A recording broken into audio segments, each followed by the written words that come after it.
So, hello Montbello and DCIS. It's nice to see you again. I hope you remember me. My name is Philippe Moore, and I came and taught you about games one day. And now we're going to talk about how to get a background or sprite image that is made outside of GameMaker. So we're going to make an image outside of GameMaker and bring it into GameMaker and use it in there. So, hope you all remember. I think you're getting the hang of it. We open GameMaker. Start it out. Let's see. Yeah, we can just close that guy. And for the sake of demonstration, I'm going to use this Pong game that we developed, or that I developed for you guys. If you remember, this is what the room looks like, and when we play it, we get this game, right? And so what I think we're going to do is change the background of here, get a different sprite for the ball that gets bounced around, and maybe even different sprites for the left and right bumpers. We'll see. For now, if you remember, when we win or lose the game, we get a win screen, right? I wonder if I change the win conditions for this or not. I think we have to get 30 points now to win. Makes it a little bit more challenging, but maybe not quite so challenging. Let's see, 24.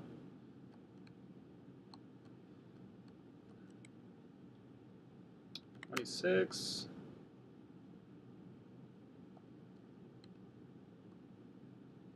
28. And 31 points. And we win. So you were wondering how I got that image into the game.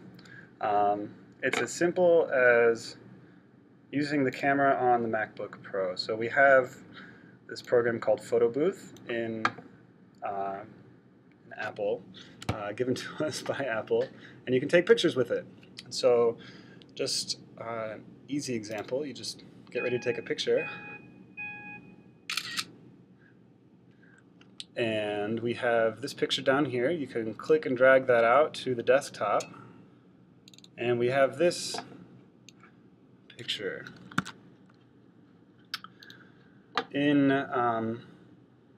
I had this room that is the win room, and the background for it is the picture that we saw when we won. And in order to get that, we need to create a background, and that is up here at the top in the in your tools section. There's create a background. It's that pretty little landscape, and we're going to call it win other, because we already have a background win. I'm going to call it background win other, and instead of doing edit background or edit sprite like we've done before, I'm going to do load background. I'm going to go to my desktop where I've saved the image, and it's right here. And it looks like in GameMaker you can have an image of a lot of different types: bitmaps, PNGs, all of these other ones I don't know, icons, JPEGs, TIFFs, GIFs. So there's a lot of different types you can use, and that's really useful. We're going to open it, and you see it's right here. Now this happens to be the right size. The camera takes a picture at 640 by 480 pixels, and when we created our room, we set the dimensions to be 640 by 480. And so to get the background of our winning room to be what we want it to be, let me see here. It's not there. We go to Tiles. When you open your room properties, by double-clicking on the rooms, whichever room you want to play as, let's make the playing field have this background that we just made, because it doesn't have one right now. It's all gray, kind of boring. So we're going to go to Tiles. We have this BG win other, or whatever you wanted to call it, right? And if you have several backgrounds, you might need to pick the one that you just made. And if you add it, or no, how do we do this? We just click in here? Yep. You just click in here and it'll place it in there.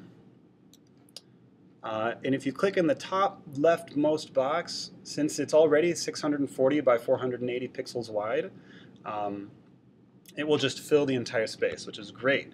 So now we have this image here that represents our background, and we click the top left green check mark, run the game, and we will see that there we are. We have a new background. Pretty fancy, huh?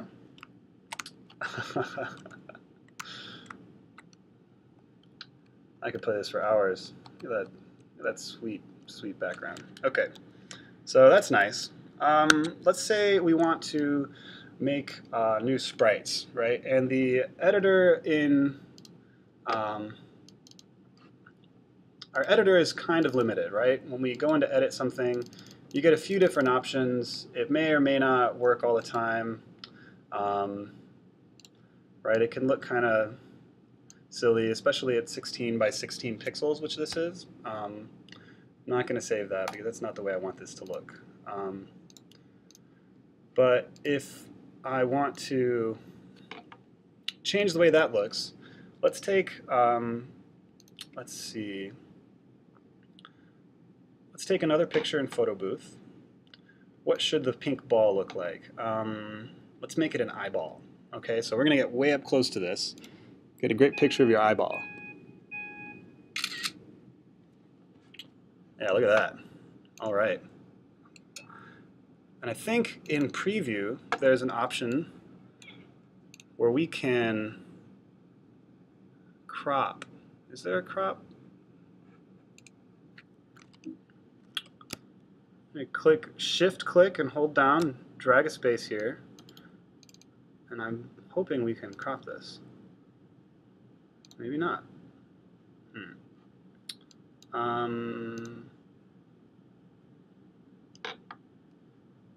Tools, adjust size, crop.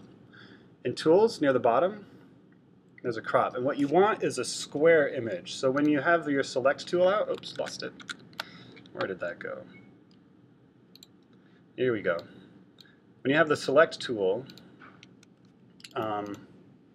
when you click somewhere, hold down Shift as well, and you'll get a square. And if you can get it to be like 160 by 160 pixels, that would be great. And you can see that by, there's these numbers that come up right next to your cursor. You see that? And if you get it 160 by 160, then all we have to do is scale it down to 16 by 16. So we go back up to our tools, crop it, and we have this image, the eyeball. Ooh, maybe we want to be a little bit closer. Yeah.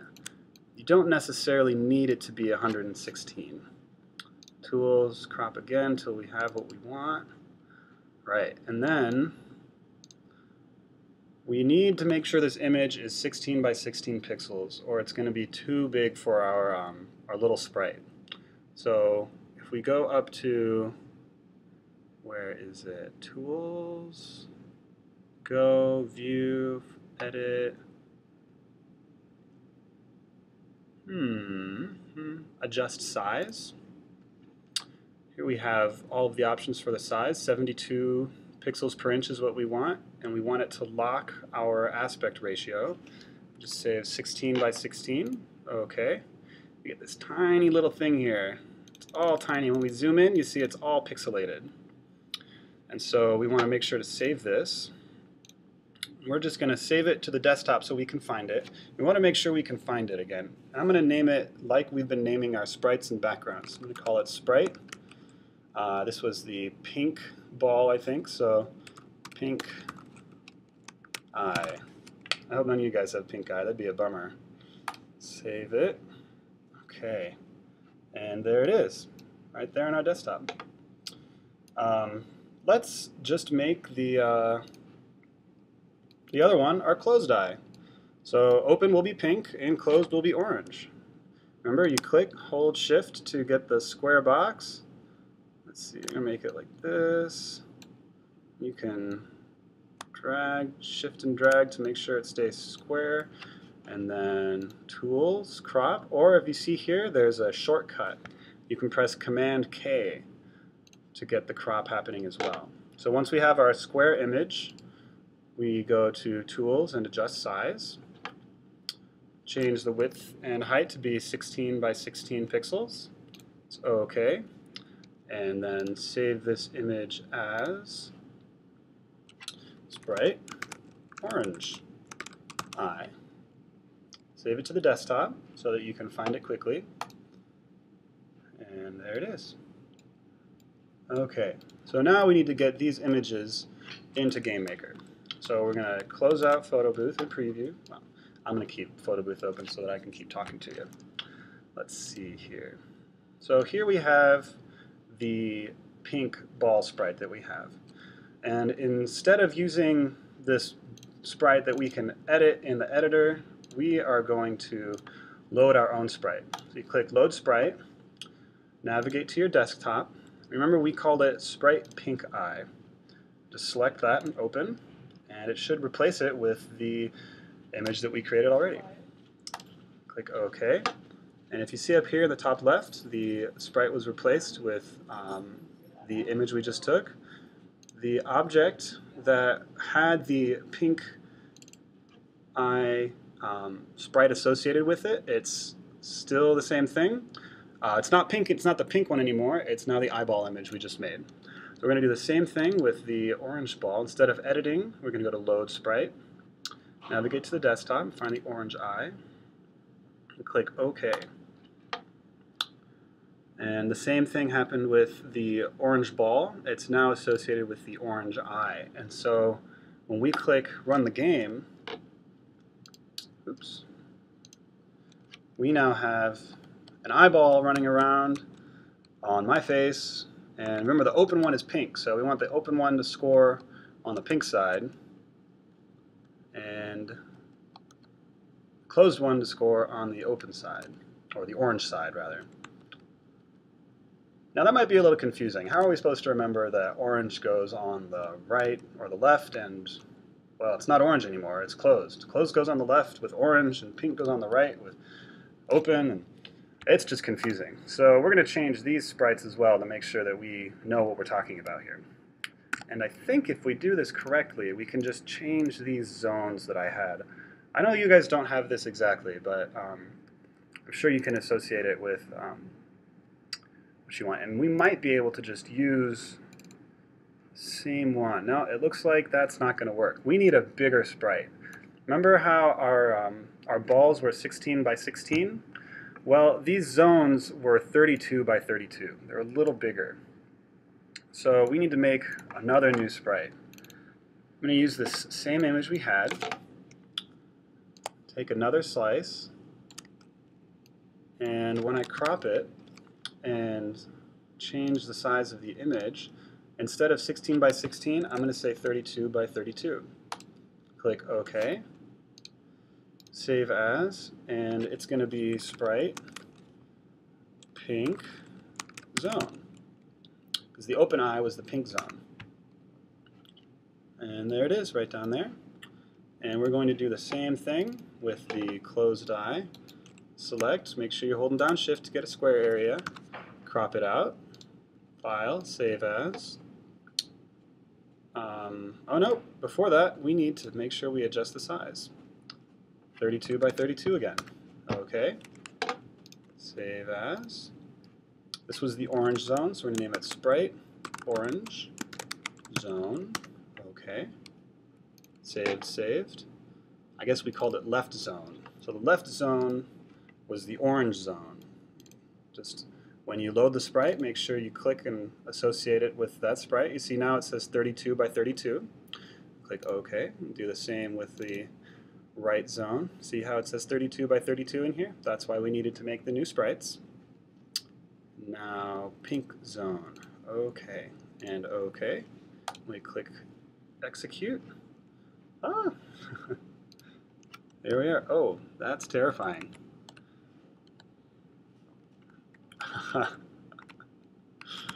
It's getting a little confusing, isn't it? But hopefully you guys are making better images. And you can make images if you're familiar with Photoshop or Illustrator. You can save them however you like, hopefully not as an Illustrator or Photoshop file. You need to save them as an image file that the Game Maker program can understand. And we went over those earlier. It was everything from JPEG to PNG to GIF.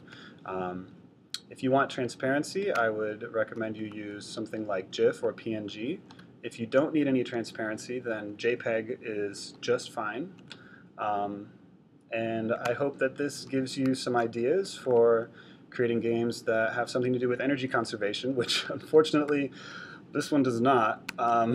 But it's all about a story. So now, instead of a pink or an orange ball getting blasted around this playing zone, we now have an open eye or a closed eye getting put to either side. So there's a little bit more behind it, even if it's not quite um, energy conservation. So I'm looking forward to seeing you guys again, and hopefully you'll have some awesome games for me to look at, and then we can work on what you guys want to do next. This is super exciting, and I look forward to talking to you again. All right. Bye. Okay, how do I close this? We won! Time player.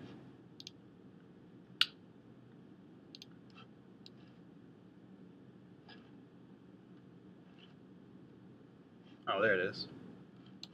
Stop recording.